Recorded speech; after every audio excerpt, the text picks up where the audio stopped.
I'm not into podcasts. I swear you'll never see anything like this ever again! What a hit! Back of the net. Hello and welcome to the Not a Pundit podcast. I am Killian Ginnity and I'm delighted to be joined, as always, by Conor Glennon and Nathan Byrne. Lads, gentlemen, how are we? Oh, good man. Still keeping hold of Kieran Trippier, so can't complain for now. Yeah, not too bad. Let's see how the Villa game goes this evening, and if Sir Eddie Howe will still be in charge, but time will tell. Nate? I'm very good. Typical drama this week at Manchester United, but when is there never drama at Manchester United? So We'd all be out of a job, but if it wasn't for I them. tell you about it, the media game wouldn't be the same. So We're But- recording this podcast live from Belfast nightclub. But yeah, so another day being a United fan. Not now. Well, How are you, man?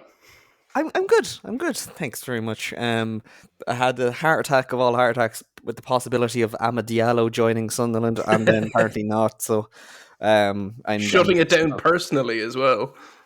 Yeah, well, to be honest, tinfoil hat on, I reckon himself and the club have a deal that he will get to leave, maybe not to Sunderland, but to somewhere else, as long as he doesn't publicly ask for it. So that he can come back. I'd say it was kind of like whoever leaked that he did ask was told, no, that's not how we do things anymore. Yeah. He's becoming an avid user of Twitter, isn't he? Twitter and Instagram, like he's been chatting to Sunderland fans I off don't and know how on. I feel about that. I don't. Something irks me about like players hitting back on everything on Twitter. I don't know what it is. It's better than the kind of pre-loaded messages of we go again, great effort from the group. That shit does me in. The only thing about it, I think, especially in context of Man United, is look at all the players you've been loaning out. Who is the only one you've been talking about?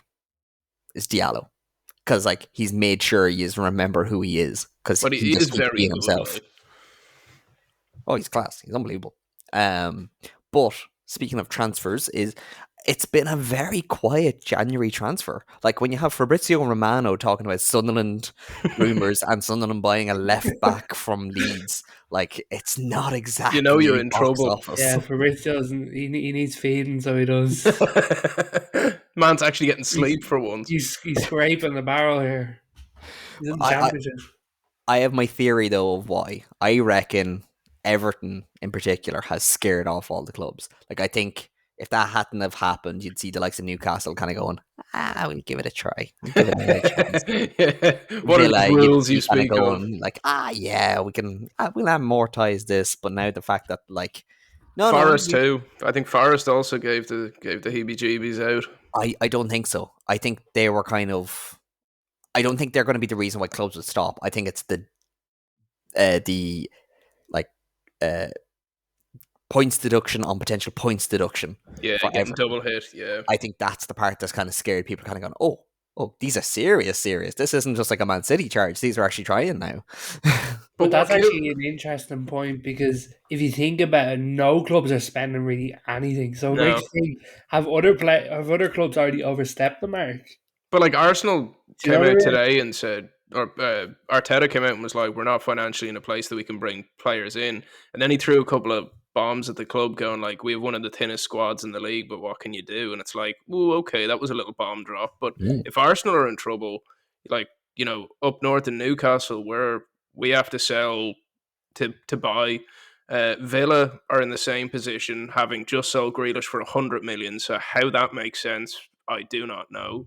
So I do think financial fair play needs to be adjusted, and I'm not just saying that because I want Newcastle to get bigger players, but look, man, if the top four can't even buy players, what are we doing? Yeah, but that's because their own mishandling of funds. The only reason United can't buy into this was look at our dealings. We sort of, if anything, deserve not to be able to buy stuff because we've acted so badly in the transfer market.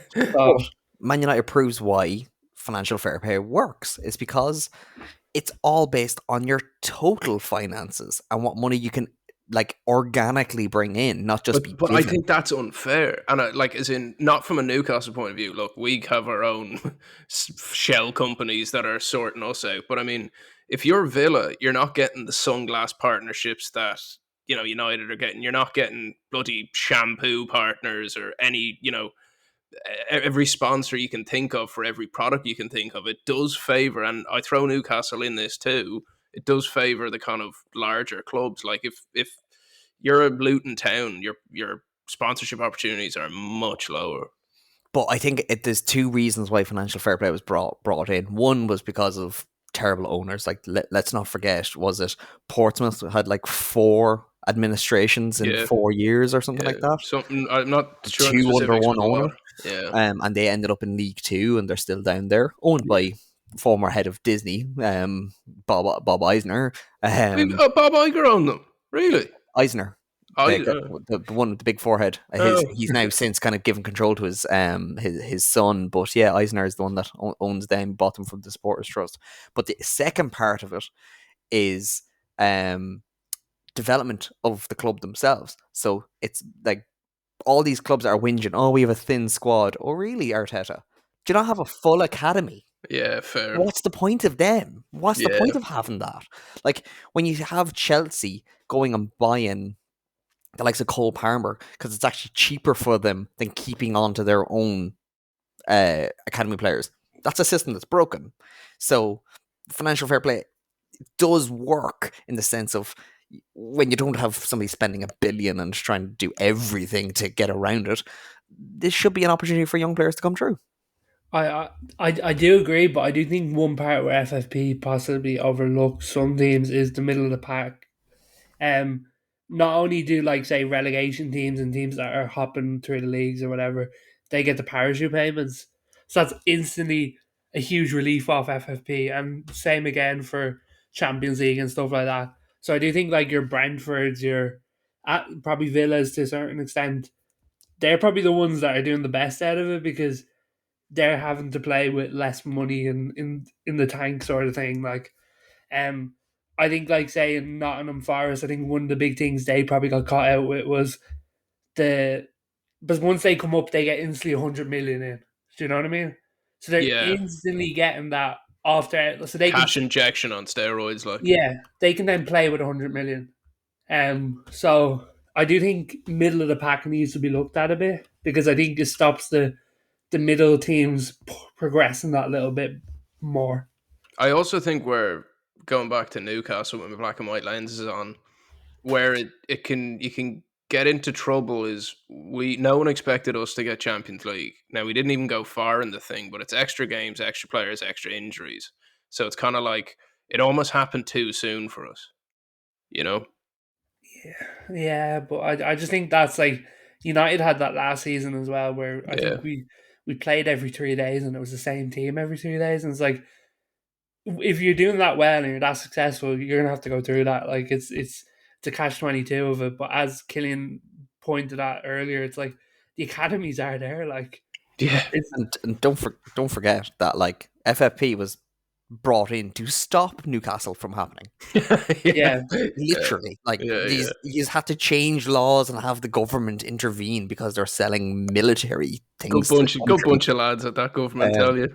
Yeah, because like the whole point is to stop these kind of billionaire guys coming in, and Yeah. like I know what you're saying about the middle of the pack, but like if Brighton can do it, like Yeah, but this is one of these kind of things where it's like necessity is the mother of all invention. Like you're not going to play clever until you have to play clever. Yeah. but can Brighton do it if they miss one crop of youngsters coming through? Do you know what I mean? Like it's like, or is that just the fine line of elite sport? Is like if you're gonna spend all that money in academies, it's like It well they better gotta work. produce, they gotta Yeah. produce every time sort of Yeah. thing.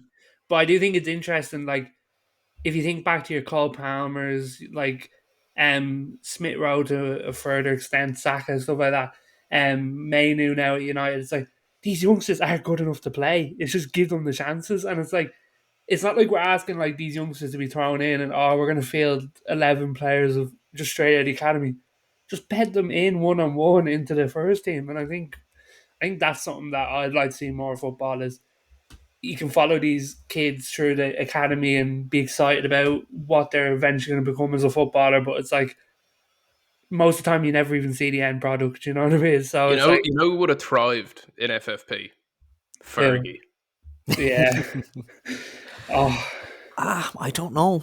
Fergie spent money. He spent money, but it was if he yeah. got it wrong, it wasn't usually that expensive. You know what I mean? Like, Juan Sebastian Veron. okay, I'll give you that. Bebe's up there too. Cleberson, Anderson, Nani to an extent. You are looking at a 26-year. That's what I'm saying, You though. know, like, you know what I mean? Yeah. And I think one of the things Fergie probably now he does get enough credit for it, and probably not so much in another extent is like he did bring through a lot of youngsters in that Oh, yeah. 26 years. Like, so like that's what I think I want to see more of in football nowadays. Is like, Well, people are going to be like, forced to, you know. maybe even rules where like you need to play a certain amount of academy players every year. That'd like, be class. I would love do you know what I that. mean? Well, there is that.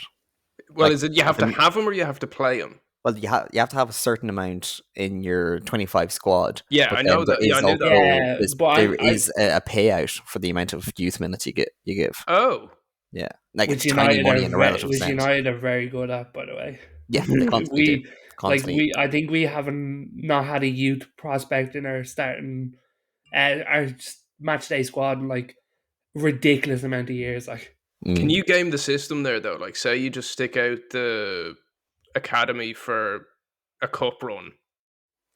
No, and no, get it's your minutes there. I think it's specifically in the Premier League, and it's about the Okay. number of minutes over the season.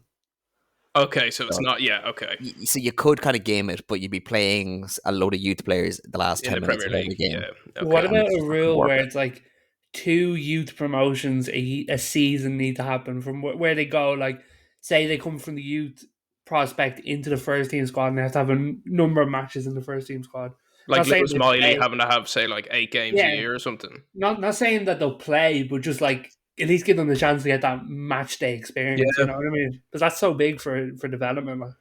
Well, we have seen in I'm not sure how much it translates to real life, but in, say, like Football Manager, we've all done careers where you go to a league and it says you literally have to have one, at least either nation or club developed player in your starting 11. Or you look at, say, like the Chinese league, for all of its faults, and they only allow Chinese goalkeepers because they wanted to Really? develop that. Yeah. So you weren't allowed to sign a foreign import goalkeeper. So that's why there was none of the big Yeah. goalkeepers going over at that time. So like I remember Wang Delai, who ended up being the national team goalkeeper in Football Manager, would always be the go-to, and like he was a decent. That's a pretty lower, handy gig if you get it. You're not getting kicked out. No, but like he was like a lower Premier League player, maybe even middle Championship player. But like in Football Manager, you could never sign him because like for the clubs, he was just too valuable because they couldn't get anybody better.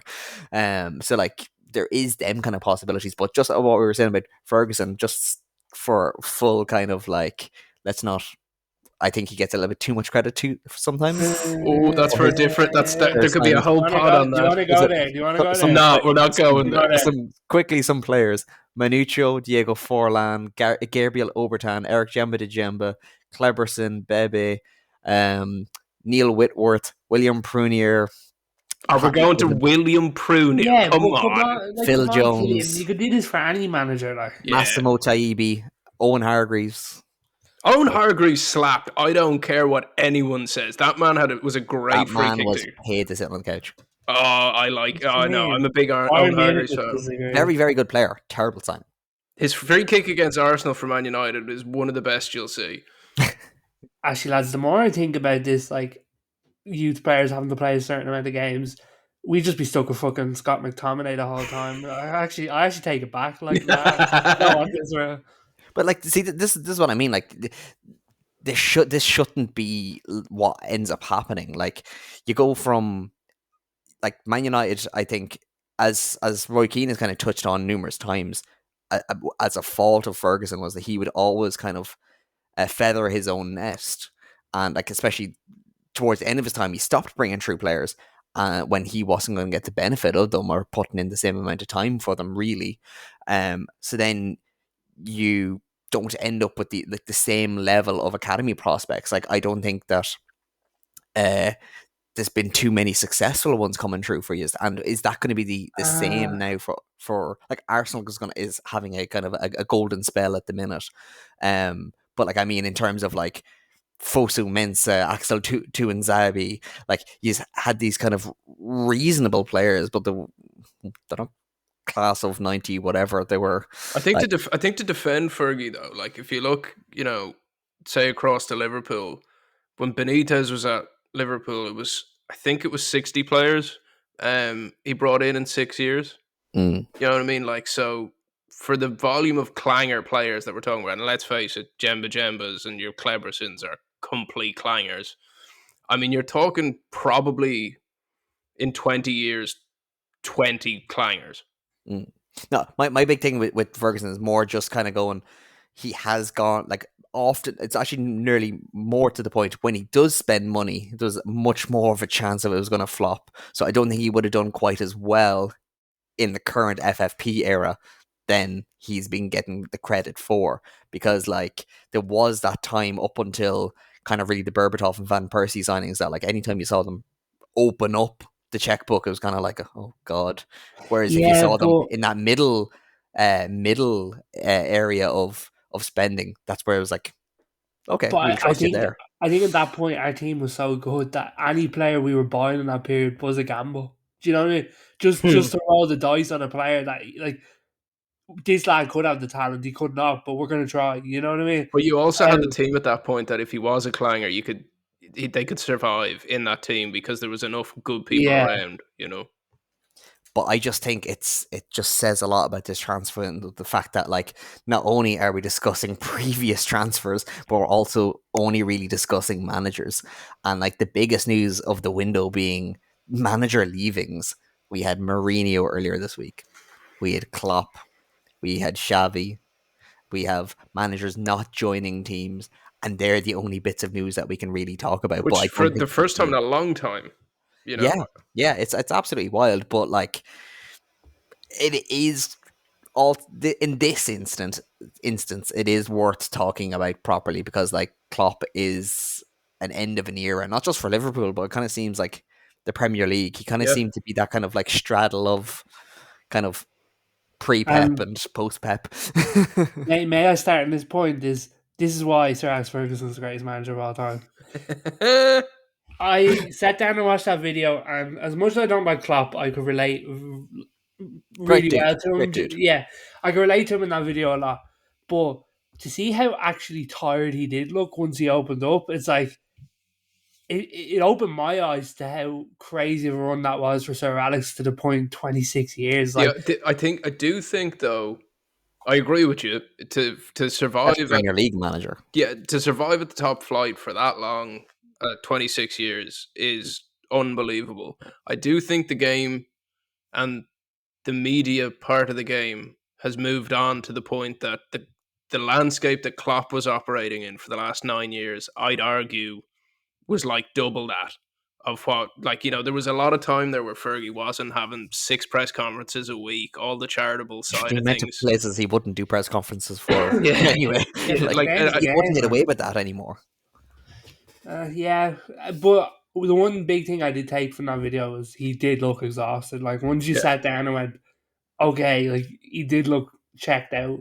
I was shocked. I was saying to Killian during the week, I think we all were shocked. I think we all got that BBC ding where it was kind of like, oh my god. The only thing he did suggest a couple of years back that he was never going to be there for 15 years.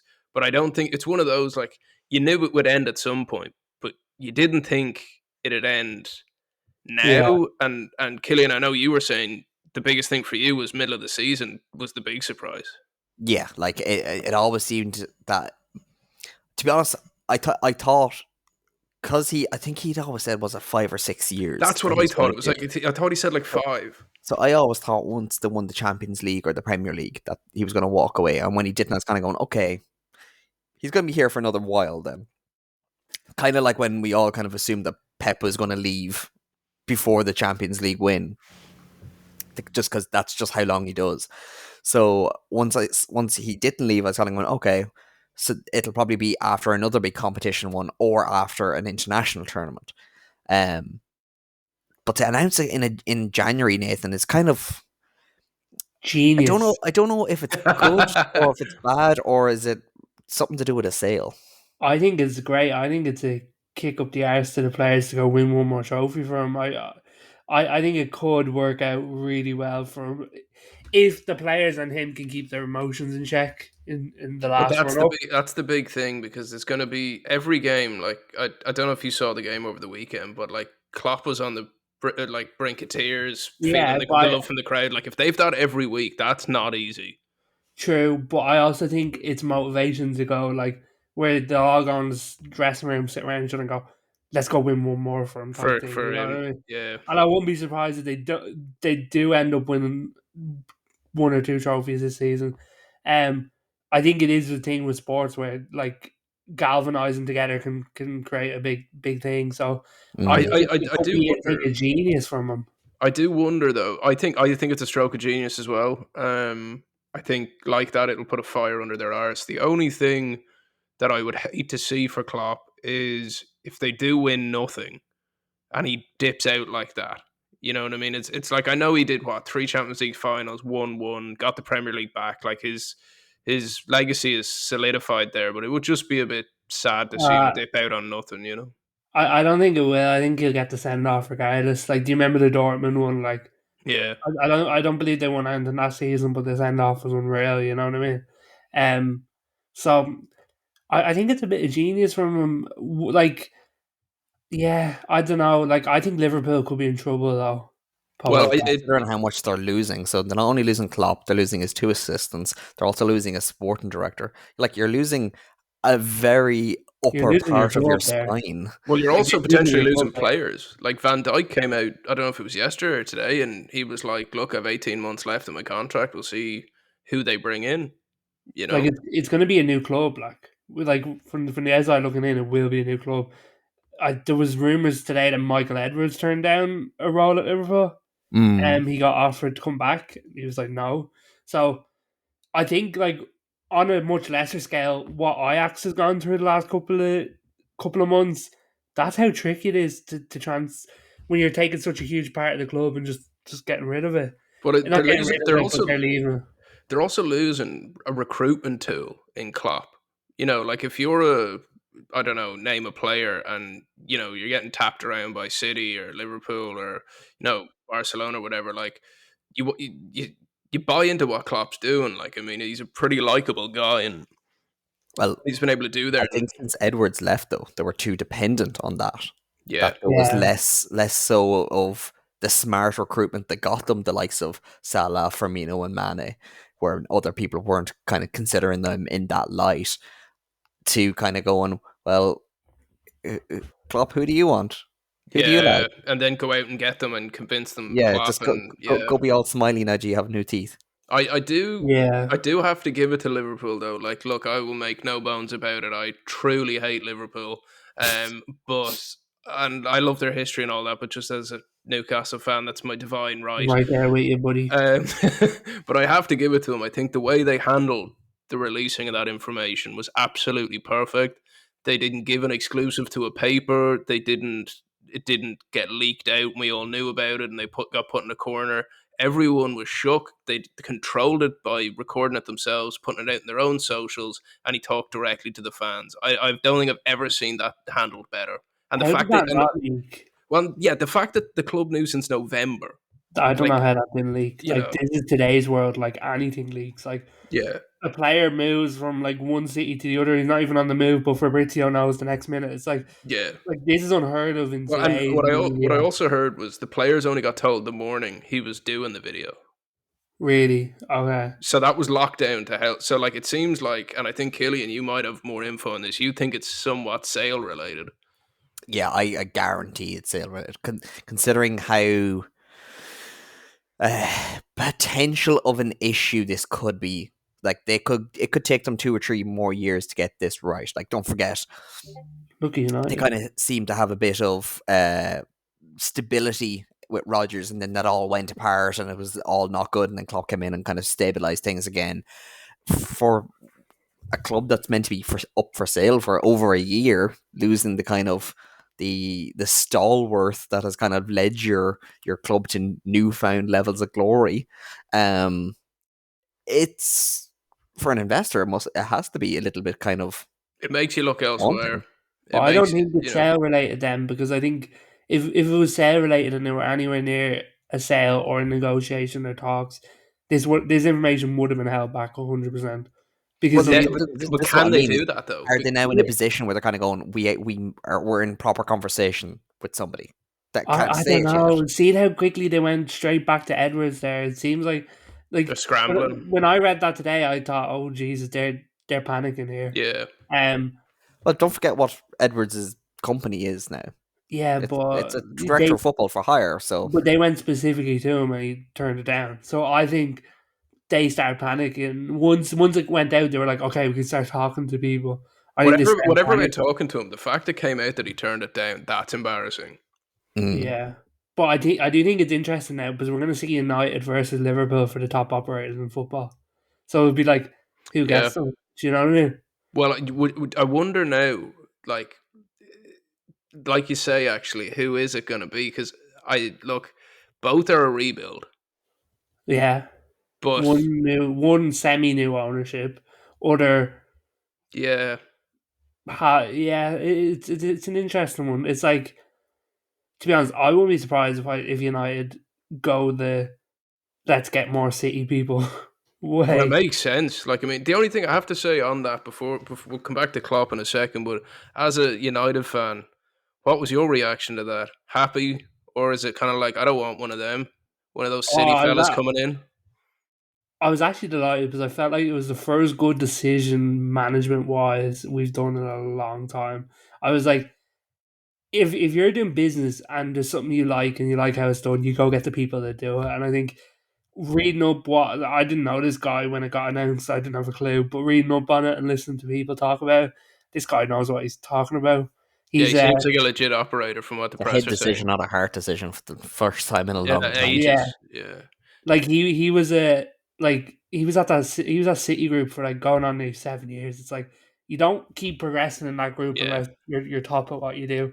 And I think the way Pep talked about him after it just showed like he's a respected guy there. And I think I wouldn't be surprised if we keep pinching at City now to try and rob a few more before the big Premier League hearings come in.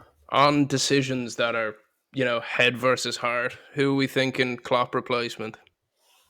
So the bookies' favourite at the minute is Xabi Alonso, who I think is too intelligent to take it. I think he's too new. New as a manager. I think he doesn't want to be the David Moyes to Ferguson. I think he wants the Real Madrid job. Ooh, I think he's looking at Ancelotti and looking at the ticking time bomb there and going, I want that job. Like, just looking at the kind of the odds here, Postecoglou's up there. I don't get that. I don't understand Julian that. Nagelsmann, De Zerbi. To be honest, I don't think there's actually any benefit to De Zerbi going there. I think he's actually in a nicer position where he is. Be the big fish in the small pond. What's funny though is, had Klopp not dropped this bomb, if someone had said, who do you think would be a great next Liverpool manager, he would have been in my consideration. But now that it's happened, I'm like, I don't know. Listen to me, lad. Steve Bruce. I knew this was coming. I knew it. Listen to me. But I shouldn't be saying this out loud because I'm a United fan, but like treble on the cards if he goes there, you know what I mean? Okay, in the zone of reality though, Zidane is 20-1, and I think Graham Potter's 25-1. I could see Zidane as the Liverpool manager. I don't think he'd do it. I can't see Zidane. A very interesting one at 20-1 as well is Unai Emery. I think it's a big gamble for Liverpool. They need not that Emery's not a big name, but they need an Ancelotti, Zidane, like De Zerbi would give them. De Zerbi would fall into their whole new move towards mathematical, formulaic football, and I think that would work in the FSG model. They need a project manager. Yeah, you see, I mean, you're going to expect to be there for 6 or 7 years. I think that's what the expectation with fans is going to be now. None of kinda those going- names, though, I see there for 6 years. I think But I know who it's going to be. if you say Steve Um, Bruce, or I'm going to tweet. No. Or Steven Gerrard, I've got two names, okay? right? Thomas Tuchel or Julian Nagelsmann. Nagelsmann, too young, I think. I'm telling He's you, early, he doesn't need it. I put the Tuchel doesn't house. need it. I put the house on it. It's going to be one of them two. The only thing I will I say about actually would. Tuchel is Tuchel came out in the press conference the other day talking about the Barcelona job and threw out some weird comments that he'd love to go to another country. So I don't know if he's tremendously happy in his job, but I don't know if I see him back in England after the way he exited England. There's Tuchel's gone at the end of the season. 100%. I put money on it. I It's think either United, Tuchel Liverpool, Barca. to Barca is more likely than Liverpool, I think. I there's disagree. 3 managers I think are interesting. One of them being Xavi, which is we will come on to. Considering he's announced that he's going to be leaving Barcelona, I don't think it'll happen, but I think it'll be interesting. I think he'll get the conversation. Another one would be Luis Enrique, who I think could be a decent shout for them. And I think Liverpool would be one of the only clubs that this manager would potentially leave his club for, Who? which is Diego Simeone. Yeah. Big Name, big project manager, big money, but he's not going to leave Atletico Madrid unless it's for a new challenge at a very high level and knowing that he's going to get the time to build whatever he wants to build. And I think that's the key, Killian, and that's a big shout because he is a lad who likes a project. He likes being in it for the long haul. He knows how to play the political game. He likes the community. He can handle the media. Oh, that's a big one. Lads, I'm not buying this Simeone hype, right? This fella would be in Division 2 of the Spanish League if he didn't have such a good relationship with Atletico. I'll fight this, alright? I'll fight this, alright, because I do not rate him. I really don't. I really do not rate this guy. I think he lives off that relationship with the fans so badly. He plays horrible football. Yeah. If he was at Old Trafford, like, I genuinely question my ties with the club. I think we've touched a nerve. Ten Hag is great. Nah, it's better than Simeone ball. I'll tell you that. Well, I tell you, Simeone's players aren't in nightclubs at the moment. You know. Yeah. Okay. Yeah. Touch on the soft spot there, Connor. Very mature. Okay. But what I think as a neutral, what I would love about Simeone is the fact that he would bring a new style of football into the Premier League again. And a spice. Just completely disrupt that fucking top end of the league. It'd be absolutely entertaining. I will say, all of this chat, we know it's going to be Alonso. Like, it just will be. They'll find a way to do it. I don't think it will. I don't think it will. I don't want it to be. Tuchel or Julian Nagelsmann. And when it is them, can we come back to this, yeah, and just like get it on record that I said it? Because I am 99% sure it's going to be one of them too. Okay? It's a big shout. I've no information. I'm literally going off a hunch, but I am 99% sure it's going to be one of them too. Oh, I don't know. I'm not convinced. But speaking of calls that was made, that could prove to be true, Connor. You mentioned this at the beginning. You're not convinced that Howe has a long life, which is something that I called not too long ago, saying that the ownership won't accept mediocrity, and you think it's all down to one of the other managerial roundabout moves. Yeah, so in the last few weeks, had this whole managerial move not happened, I wouldn't have seen it because I think Howe, for me, I don't want to see him go. I think he's done an amazing job. He's exactly what the project needs, and I think he should have enough cash in the bank for getting us to where we are now to see out the season, no matter where we finish. But I got a text this morning from a mate of mine, and it made me just go, And he was saying, I feel like the ownership would be licking their lips at Mourinho. And that made me go, ooh, okay. So I don't want to see Howe go. I absolutely want to have that on record, but I don't know. I think Jose is a serial winner and would be appealing to bring us into the next phase if you're the leadership at SJP, Listen, I love Jose. Like, I genuinely love that man. But I have a question that goes back to Newcastle. Is Newcastle an interesting project, or are they what's the word, held back by FFP, and it's not as exciting as it first looked? Yeah, but then I agree with that. But I think the thing that would attract Jose is we're a bit Roma, we're a bit Porto in terms of, he could really make a stamp on things. Would be, I think, Yeah, our main I, selling I, point. I think that's a really, really good point because FFP is going to be an issue, but that doesn't mean you're not going to be able to spend some money. And and let's face it, he can come in and be ruthless because these Almirons, Joe Lintons, they're not his players. No.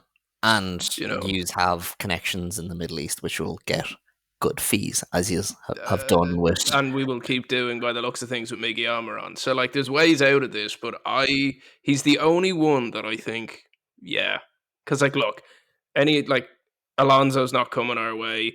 Zidane's not coming our way. Any of the guys we're mentioning for the Liverpool job are not coming our way. Like the only one I really see is if you sack Howe, the fans are going to go apeshit unless you bring in someone top tier. And the only one that I think people would still be pissed off, and I would be, but I couldn't help, even as much as I'd be pissed off, being excited about the prospect of Jose bringing us forward. But then again, going back to how long would he stay? He never stays long, and he usually leaves the place in chaos. What about De Zerbi for the Newcastle job? I don't think he'd be interested. I think he could if he was convinced on the project. The pipeline. Like I don't think that's a bad shout for De Zerbi Newcastle, because I'd absolutely love it. But one thing I struggle with De Zerbi is like, what is his next job like? Because I feel like people are like, oh, Brighton's this great job, blah blah blah, but it's like, what's the next one for him? Because it all seems too bad for him to take. You know what I mean? Everywhere. Well, so the one that I think there was a lot of people having the same conversation with Thomas Frank a few years ago, and he's still there. Yeah. What I think with De Zerbi though is with Xavi gone out of Barcelona, one of the favourites for that job is Arteta. And if Arteta goes, I think De Zerbi to Arsenal. I don't think Arteta's going to go. I'd quicker see De Zerbi at Barca. Yeah, I don't think Arteta's gone anywhere. Do you think they'd take De Zerbi though? I think they take. I don't think that's a job he'd want. That's what I don't think so either. Because being the manager of Barcelona is like being prime minister. Like it's more politics than football. And I'm not going near that. Like you can't buy a Fredo without the card of Carsley. So, do you know what I mean? Like it's like, which was the issue that Xavi named, not specifically the Fredos, but one can imagine. See, forego the salary. Did he? Yeah. So as in, he's getting paid for this season, but he'd a year left on his deal and an option for another year. And he came to an agreement, which the way they described it sounded like Don Corleone had a shotgun pointed at him. But he's agreed to not get paid out on on the final 2 years of the contract.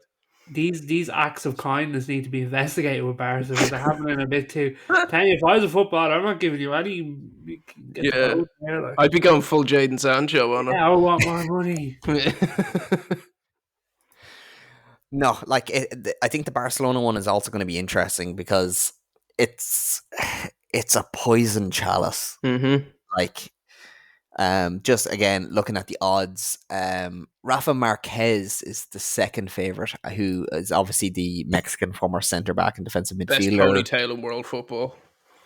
He was a classy player, but I think he's Barcelona B manager. So again, that goes back to their pipeline. Kind of looking down through this, the last Palmeiras manager, Thiago Motta, former Barca player, Michel, who's I think at Girona, who is doing very well. Graham Potter is 20-1. Cesc Fabregas 25-1, who's currently assistant manager at I think he owns or partly owns Como, and he's assistant manager there. Patrick Vieira is only 25-1. Pep Guardiola is 25-1. The one that is very, very, very interesting to me is Marcelo Bielsa at 33-1. Oh, you'd love to see a short-term decision would be class. Lads, this is screaming Barca can't afford a top manager. Like, well, And that you know, is, on that, the one I'm thinking, and it's out there, and probably you'll laugh at me for this. Linders from Liverpool. I'd love to see him get a job now. I actually rate him. I'd like to see him get. He'd I be don't think cheap. I don't think Barcelona, but I'd like to see him get a chance somewhere. He's the kind of lad if Alonso was to move, you can imagine him go to Leverkusen. That would work. It's one of them kind of, you can Yeah. imagine him getting a decent chance. I just don't think there's some massive club is going to say, yeah, I want to give you the keys to the castle and all the backing with it. Yeah, it kind of says a lot when Liverpool are willing to let him go, in the sense that, like, I don't think they're willing not to let him willing- go. I think he's like, I'm loyal to Klopp. You know, Do you? I'm not sure. Yeah, I don't know. I don't think any big club like that, especially in that position, both Barcelona and Liverpool, can afford to give a lad like that kind of chance. And because you'd be taking a chance on him, and if it didn't pay off, you look like a bit of an egot.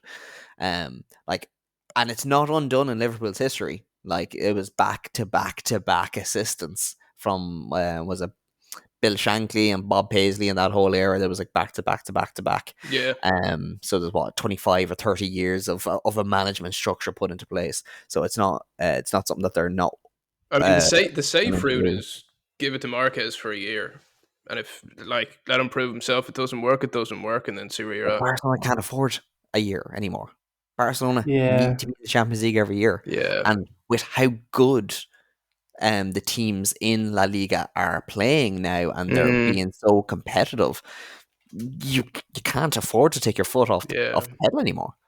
sure, Like, it'll be grand. The Super League will be up and running in no time. well, like if you look at the La Liga table now, it's your Girona first, Real Madrid, Atletico Madrid, Barca, then it's Yeah. Bilbao. Which is wild. Yeah, there's only 2 points between Bilbao and Barca, so they're already on the edge.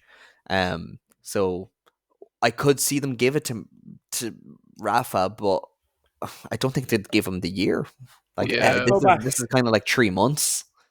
Would Pep go back as like a parting gift? I think with Klopp out of the way, I think Pep will look at that league and go, I am going to make an even bigger stranglehold on this league with you out of the way.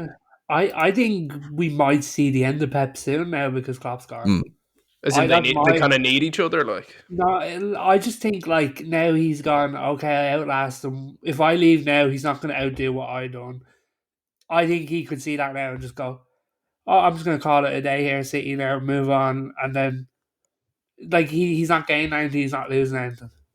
In the same token, as I said about Klopp earlier, I expected Pep to leave after the Champions League win. So the fact that he hasn't probably means he has maybe 2 years left. Yeah, I think you could go at the end of the season, maybe. That would be, Jesus, that would really sum up this season if all these kind of managers are on the move. Do you think he wants to be there when all that FFP stuff goes down? Let's be real though, like that all depends on when that's actually going to happen. That's what I mean. Like, I don't see that. Like, I know they're saying Premier League are saying they have a date, but like, even if they have a date, then it'll go Court of Appeals. That thing will be wrapped up in court for years. Yeah, it's definitely going to be very interesting. But one thing for us, which is very interesting, is the fact that there's still no Ireland manager, lads. And apparently Lee Carsley is no Gus Poyet not going to be either. it. No, Gus Poyet was a big one. I think that one would have hit Killian in the heart. Yeah, well, like he's a very good coach, and to be honest, I think it says more about what seems to be a lack of a decision maker in the Ireland camp. I think if somebody said to Poyet going, "I want you," I think he would have jumped. I think the fact that it's an interview process, it's we'll think about it. Apparently, one of the things that's not a deal maker, but it's a preference is somebody willing to base themselves out of Dublin. Which I read that, and I'm fully on board with that in a football purist way, but I think in modern football, it's a bit much to expect. Somebody on Twitter was like, "It sounds like they're describing Stephen Kenny." Why did they want based to in base Ireland, it cheap out of plays a Ireland? certain type of football. Why do they want to base themselves out of Ireland? Like, Are you not like being an Ireland manager? You're not more better suited to be based out of the UK to watch them. 100%. I think it's pure optics because after the CEO being based in the UK, they're trying to. I think they're just trying to go. Oh no, we'll have a new mode where we do that. But absolutely, like, why in God we don't have any League of Ireland players really in the team. So like, base yourself in the UK where you can watch them all the time. Well, I think what the point about it is more so that rather than having a manager that would only fly in for matches, basically, they want to have somebody that's going to be there off and on. So like you don't have to live there, but you need to be like you need to have a fucking timeshare or something like that. But I don't like it's a waste of their time. You know what I mean? And it puts off managers going, okay, I have to relocate my family. Now you're grand, mate. You know. Or is it a get out of jail free card so they can go when they appoint Stephen Bradley or whoever it's going to be, that they can go, well, this is one of the things that we wanted because we want to have our own organic football, and sure, Gus Poyet wouldn't do that, and sure, Lee Carsley wouldn't do that, so we could only get this guy who happens to be a fraction of what we could actually pay anybody else. It sounds like they're talking to anybody and everybody. It does, yeah. It sounds like there's no list there. They're literally just going like, "Oh, lads, you want to go for a cup of tea?" So who have they spoken to though? Lee Carsley, Neil Lennon, Poyet. I do believe. I think there was something in the background there. Because that sounded like agent talk in the sense that like the agent was in touch with the FAI rather than they never getting an interview. Poyet wouldn't have talked about it if there hadn't been conversations, and I think he was trying to put them in a corner. Outside of that, with Greece. Yeah, and like outside of that, I know Steve Bruce has been incessantly calling Nate to see if there's an offer from the FAI. But the one, to be honest, lads, I looking at the list, like I know Neil Lennon's the favourite. I think he'll want more money than we have, and I think we're going to get landed with Chris Hughton. Lads, are you taking Neil Lennon over Steve Bruce? Like, have a serious chat with me here. No. Okay, so Steve Bruce is our number one then, lads, yeah? Well, in terms of the small list that we have in front of us. I will say, out of... Obviously, we would have taken Lee Carsley number one. Gus Poyet would have been fantastic. Roy Keane isn't happening. But out of Neil Lennon, Chris Hughton, and Brucey... Chris Coleman? I'd take Chris Coleman, actually, in that list. And then Brucey second. And it's not even just for the comedic value that I do think he could suit international management. But Coleman, I think, it would be a very unsexy manager for the FAI to announce. And there would be grumblings, I think, personally. But lads, I have a question. 2016 Euros. Yeah. If Keane got the job, could he still do stick to football? No. Yes. Well, he could, but it'd be more infrequent though. But I think Ireland, stay away from him, all right? I enjoy that podcast. Stay far away from the FAI. Can the sports media survive without Keane being on stick to football with their weekly articles? I think he absolutely could in the new landscape of world football, but I think his credibility, it'd be like, are you doing this for TikTok or are you doing this for... I love the podcast too. I think it's brilliant. It's one of the best ones out there aside from this one.